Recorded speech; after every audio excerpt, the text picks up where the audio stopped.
sodium hydroxide எங்கே வீட்டில் மின்னாட் போத்த செஞ்சோமா ஆடி வச்சு கரண்ட் அதில் என்ன போட்டோம் சர்ஃப் இருக்கு இல்லையா நம்ம சர்ஃப் வந்து சோடியம் ஹைட்ராக்சைடு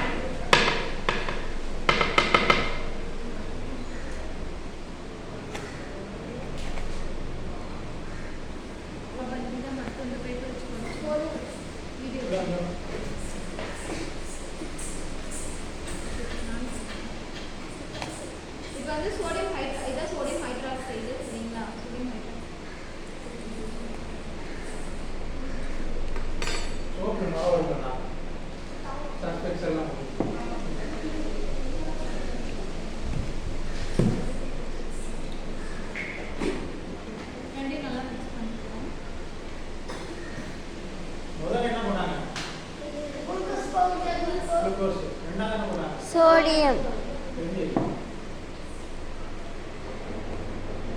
இந்த சோடியமும் குளுக்கோஸ் சோடியம் ஹைட்ராக்சைடு குளுக்கோஸ் சேரும்போது என்ன நடக்கும்னா வெப்ப உமிழ்வினை நடக்கும் இங்க ஹீட் வந்து ப்ரொடியூஸ் ஆகும் இது வேணா வெப்ப உமிழ்வினைக்கு எடுத்துக்காட்டா இதை சொல்லலாம் சூடாகும் அடுத்தது இதுல வந்து நிறமாட்டியா மெத்திலின் ப்ளூ பயன்படுத்துறோம் சரிங்களா மெத்திலின் ப்ளூ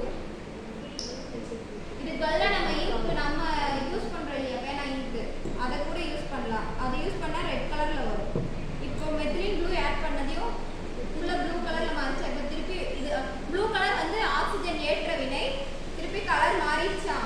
இப்போ கலர் ஒயிட் கலர் ரெஸ்ட்டில் வச்சா ஒயிட் கலரில் மாறிடும் கலர் போயிடும் ஆக்சிஜன் வந்து ஒடுக்கமடைஞ்சிடும் திருப்பியும்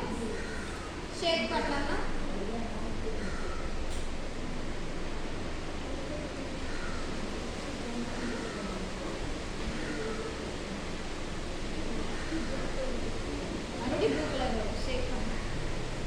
blue color அதே ரெஸ்ட் இருந்தா ஒயிட் கலர் இதனால 5 வழிதா இருக்கு செக் பண்ணு ஆக்சிஜன் எலக்ட்ரான் போடுதுனா ப்ளூ ஆக்சிஜன் ஒடுக்கமாயிடுச்சுனா ஒயிட் சுத்தாவே போறதா இருக்கு தெரியுதா ப்ளூ அதிகமா ப்ளூ ஊத்தி பாருங்க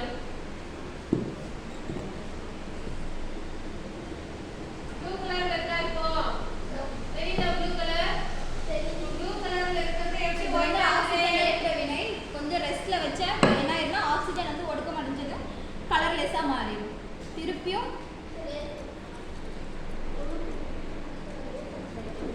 ஆக்சிஜன் இருந்ததுன்னா ப்ளூ ஆக்சிஜன் இல்லைனா கலர்லெஸ் அவ்வளவுதான் எங்க போகுது ஆக்சிஜன் அப்போ என்னங்க ஆக்சிஜன் எங்க போகுது ஷேக் பண்ணாம இது ரிலீஸ் ஆயிடும் எங்கே போகுது ரியாக்ஷன் பண்ணிட்டே இருந்தா ஆக்சிஜன் இருக்கும் அப்படியே ரெஸ்ட்ல இருந்துச்சுன்னா ஆக்சிஜன் வெளியே வரும் அது ஆல்ரெடி இருக்குது அதான் க்ளோஸ் பண்ணிட்டாங்க கை வச்சுட்டே இருக்காங்க விட்டுட்டாங்கன்னா கலர் போயிடும் கார்க் வச்சுருப்பாங்க கார்க் வச்சு கலக்கலாம் கார்க் வச்சிட்டோம்னா அது பிரச்சனை இருக்காது வந்து கையினால வலிக்கும் ப்ளூ வரதான் வந்து திருப்பி போயிடும்